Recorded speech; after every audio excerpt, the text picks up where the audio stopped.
எப்பேற்பட்ட சூழ்நிலையும் கலங்காம, யோசிச்சு நிதானமா முடிவெடுக்கக்கூடிய மிதுன ராசிக்காரர்களுக்கு, இந்த இவ்வளவு நாள் குரு வந்து 2ல உச்சமா நின்னு நல்ல பலன்களை குடுத்துட்டு இருந்தாரு.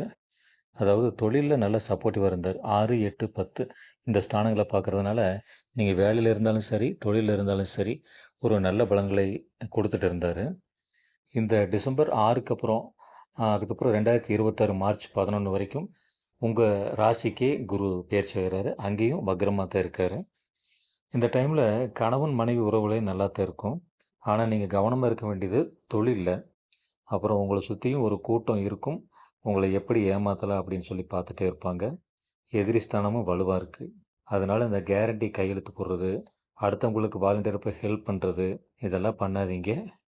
தாய், தந்தை உடல்நிலையில கொஞ்சம் அக்கறை காட்டுங்க. தோல், நரம்பு, நெஞ்சு பகுதி இதெல்லாம் கொஞ்சம் எக்சர்சைஸ் பண்ணி கரெக்ட்டா வச்சுக்கங்க.